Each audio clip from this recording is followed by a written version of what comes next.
वैसे तो आईपीएल के इस सीजन में बहुत से इंडियन और विदेशी खिलाड़ी आईपीएल ऑक्शन में खरीदे गए, लेकिन इस वीडियो में मैं आपको उन खिलाड़ियों के बारे में बताऊंगा जो आईपीएल के इस बार के ऑक्शन में अनसोल्ड रहे, यानी कि जिन खिलाड़ियों को किसी भी टीम ने नहीं खरीदा। तो इसमें सबसे पहला नाम है रहमान उल्लाह गुरबाज। गुरबाज का नाम इस आईपीएल ऑक्शन में 1.5 करोड़ के बेस प्राइस के साथ आया था, लेकिन गुरबाज को इस प्राइस के साथ किसी भी आईपीएल टीम ने नहीं खरीदा। फिर इसके बाद है डेविड कॉनवे। डेविड कॉनवे इस आईपीएल ऑक्शन में 2 करोड़ के बेस प्राइस के साथ आए थे, लेकिन डेविड कॉनवे भी आईपीएल ऑक्शन में अनसोल्ड रहे। अब इसके बाद अगला नाम है स्टीव स्मिथ। स्टीव स्मिथ का नाम भी इस आईपीएल ऑक्शन में 2 करोड़ के बेस प्राइस में आया था, लेकिन स्मिथ को भी किसी भी टीम ने नहीं खरीदा। लेकिन इसके पीछे का रीजन है स्टीव स्मिथ का स्लो स्ट्राइक रेट। फिर इसके बाद है जॉनी ब्रेस्टो। जॉनी ब्रेस्टो का नाम इस आईपीएल ऑक्शन में 1 करोड़ के बेस प्राइस में आया था, लेकिन जॉनी ब्रेस्टो भी इस आईपीएल ऑक्शन में अनसोल्ड रहे। अब अगला खिलाड़ी है जैक फ्रेजर मैककर्क। जैक फ्रेजर का नाम इस बार के ऑक्शन में 2 करोड़ के बेस प्राइस में आया था, लेकिन जैक फ्रेजर भी ऑक्शन में अनसोल्ड रहे। अब अगला नाम एक इंडियन प्लेयर का है, दीपक हुड्डा। दीपक हुड्डा का नाम इस आईपीएल ऑक्शन में मात्र 75 लाख के बेस प्राइस में आया था, लेकिन दीपक हुड्डा को भी किसी भी आईपीएल टीम ने नहीं खरीदा।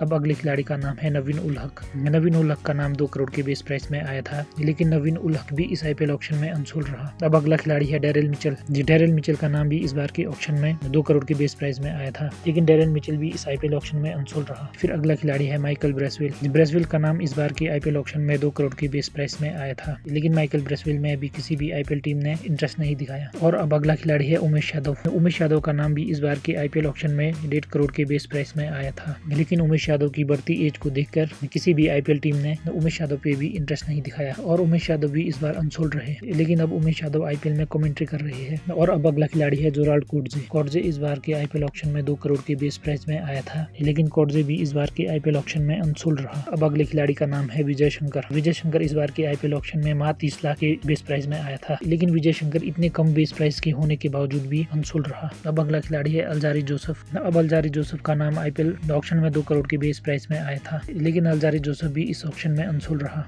अब अगला नाम है यश दुल। यश दुल का नाम इस बार आईपीएल ऑक्शन में 30 लाख के बेस प्राइस में आया था, लेकिन यश दुल भी इस बार के आईपीएल ऑक्शन में अनसोल्ड रहा। अब अगले खिलाड़ी का नाम है आकाश माधवाल। अब आकाश माधवाल का नाम भी इस बार के आईपीएल ऑक्शन में 30 लाख के बेस प्राइस में आया था, लेकिन इसके बावजूद भी आकाश माधवाल इस बार ऑक्शन में अनसोल्ड रहा। अब अगला खिलाड़ी है महेश तीक्ष्णा। अब महेश तीक्ष्णा इस बार के आईपीएल ऑक्शन में 2 करोड़ के बेस प्राइस लेके आया था, लेकिन महेश तीक्ष्णा भी इस बार के आईपीएल ऑक्शन में अनसोल्ड रहा। अब अगला खिलाड़ी है नवदीप सैनी। नवदीप सैनी इस बार के आईपीएल ऑक्शन में 75 लाख के बेस प्राइस में आया था, लेकिन नवदीप सैनी भी इस बार के आईपीएल ऑक्शन में अनसोल्ड रहा। फिर अगला खिलाड़ी है मयंक अग्रवाल। मयंक अग्रवाल का नाम इस बार के आईपीएल ऑक्शन में मात्र 75 लाख के बेस प्राइस में आया था, लेकिन फिर भी इसके बावजूद भी मयंक अग्रवाल इस बार के आईपीएल ऑक्शन में अनसोल्ड रहा। अब अगला खिलाड़ी है शे होप। शे होप इस बार के आईपीएल ऑक्शन में 2 करोड़ के बेस प्राइस में आया था, और शे होप भी आईपीएल ऑक्शन में अनसोल्ड रहा। अब अगला खिलाड़ी है दासुन सनोका। दासुन सनोका इस बार के आईपीएल ऑक्शन में 75 लाख के बेस प्राइस में आया था, लेकिन दासुन सनोका भी इस बार के आईपीएल ऑक्शन में अनसोल्ड रहा। अब अगला खिलाड़ी है करण शर्मा। करण शर्मा इस बार के आईपीएल ऑक्शन में 50 लाख के बेस प्राइस में आया था, लेकिन करण शर्मा भी इस बार के आईपीएल ऑक्शन में अनसोल्ड रहा। और अगला खिलाड़ी है काइल मायर्स। काइल मायर्स इस बार के आईपीएल ऑक्शन में 1 करोड़ 25 लाख के बेस प्राइस में आया था, लेकिन काइल मायर्स भी अनसोल्ड रहा। अब अगला खिलाड़ी है कुशाल मेंडिस। अब कुशाल मेंडिस इस बार के आईपीएल ऑक्शन में 75 लाख के बेस प्राइस में आया था, लेकिन फिर भी इसके बावजूद भी कुशाल मेंडिस इस बार के आईपीएल ऑक्शन में अनसोल्ड रहा। अब दोस्तों, इन खिलाड़ियों के अलावा और भी बहुत से खिलाड़ी ऐसे हैं जो कि इस बार के आईपीएल ऑक्शन में अनसोल्ड रहे। अब दोस्तों, मेरे हिसाब से यहाँ पे जॉनी ब्रेस्टो को इस बार के आईपीएल ऑक्शन में अनसोल्ड नहीं होना चाहिए था, लेकिन दोस्तों, आपके हिसाब से इन सभी खिलाड़ियों में से ऐसा कौन सा खिलाड़ी है जिसको आईपीएल के इस बार के ऑक्शन में अनसोल्ड नहीं होना चाहिए था? तो उस खिलाड़ी का नाम हमें कमेंट में जरूर बताएं, और इस वीडियो को लाइक करें और चैनल को सब्सक्राइब करें।